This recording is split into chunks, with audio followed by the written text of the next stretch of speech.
3 letters, one tiny word, yet capable of crushing empires or building legends. Ego. If you ask me what the most devastating force in the universe is, I won't talk to you about atomic bombs.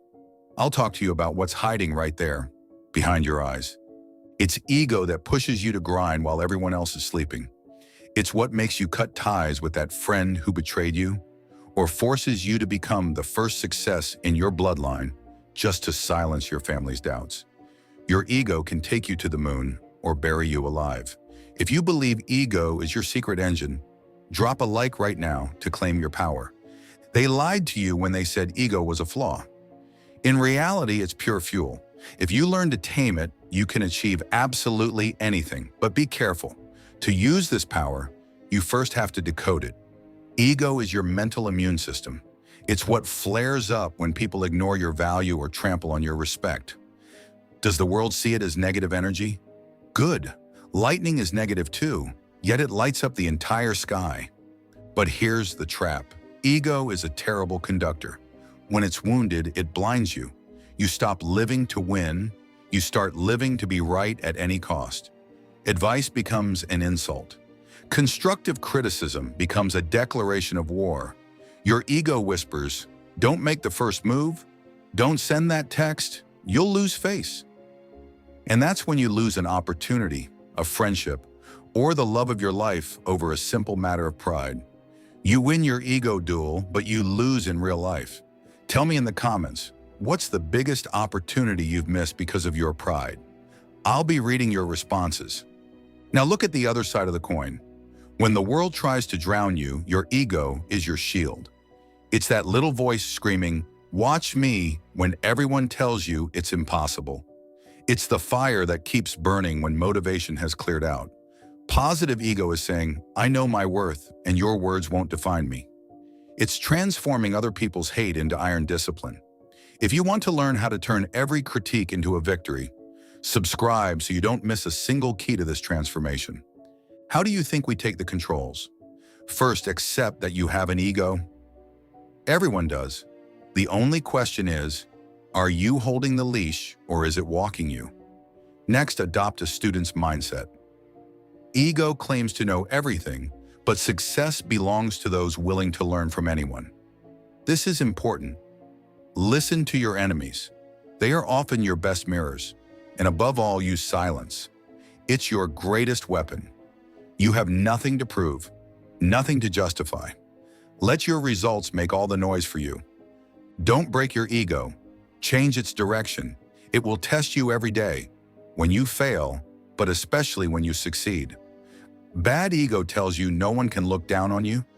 Good ego tells you that you're strong enough to bow down and learn. We've seen the basics, but now let's talk about the strategy the 1% use in secret. Ego is like a campfire. Too small, and you freeze. Too big, and it burns down the forest. My opinion is clear. Most people are either victims of their ego or ghosts with zero ambition. The secret is what I call selective ego. Another thing, imagine the scene. You're at a family dinner or in a meeting. Someone drops a cheap shot about your project or your appearance. Your animal ego wants to scream, justify itself, crush them. But that's where you have to be smarter. Real power is knowing how to lose a useless battle to win the war. If you have to prove to everyone that you're the strongest, it's because you doubt you are. Confidence is silent, insecurity is loud. Let them believe they won the argument. Let them fall asleep on their petty victory while you in the shadows sharpen your blade. It's the predator's anecdote. He doesn't roar before he attacks. He makes himself small, he fades away, and by the time he strikes, it's too late. Use your ego as a radar to detect fools, not as a shield to fight them. There's a danger no one tells you about, the ego of success. This ego shows up when you start getting a little money, some muscle, or some recognition. It's the moment you say to yourself, "That's it, I've made it." It's the kiss of death. I truly believe that the day you think you have nothing left to prove is the day you start dying socially and intellectually. Look at the greats, Jordan, Cristiano Ronaldo. Their ego doesn't feed on what they did yesterday. It feeds on what they haven't done yet tomorrow. They create imaginary enemies and impossible challenges just to stay alert. If your ego tells you you're the best, it's lying to make you weak. If your ego tells you you could be 10 times more powerful, it's telling you the truth. Never let your comfort become the prison of your ambition. Use your past successes as proof that your method works, but never make them a pillow for a nap. Listen closely. I want to tell you something you won't hear anywhere else. Your ego is your signature in this universe. It's the only thing separating your existence from nothingness. Without ego, there is no art, no skyscrapers, no revolution. We would all be interchangeable robots. Never apologize for having ambition. Never apologize for wanting to be number one. It's your ego reminding you that you weren't born to be a mere extra in someone else's movie. You are here to leave an indelible mark. But beware, that mark won't be made by your words. It will be made by your discipline when no one is watching. So the next time you feel that fire rising because you were put down or because you bit the dust, don't put it out, direct it.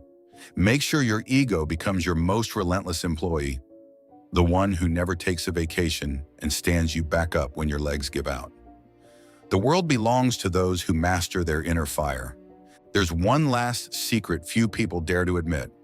Your ego is the best compass you have for detecting your zones of genius.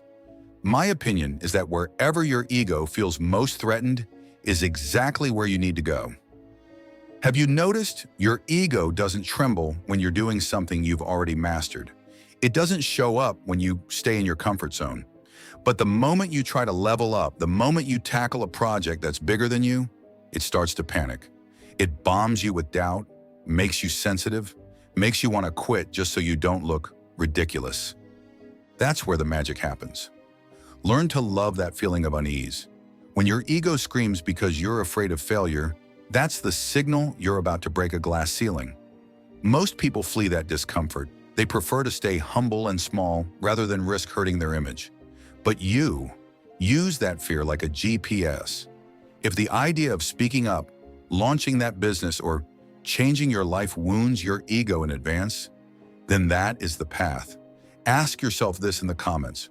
What is the one thing you aren't doing today solely because you're too afraid of how you'll look if you fail? Ego isn't here to protect who you are today. It's here to forge who you will be tomorrow. If you never let it be tested, it will remain fragile like glass. But if you expose it, if you accept losing face to learn, it will become hard as diamond. The next step of your evolution is happening now. If you're still here, it's because your ego hungers for more. So don't stop now. Click on the video on your screen. I'm going to show you how to turn this raw force into a magnetic personality that nothing can break. Click. Your new life is waiting. Close your eyes for a second. Is your ego building you a statue or digging you a grave? Once you've chosen your side, your real comeback can begin.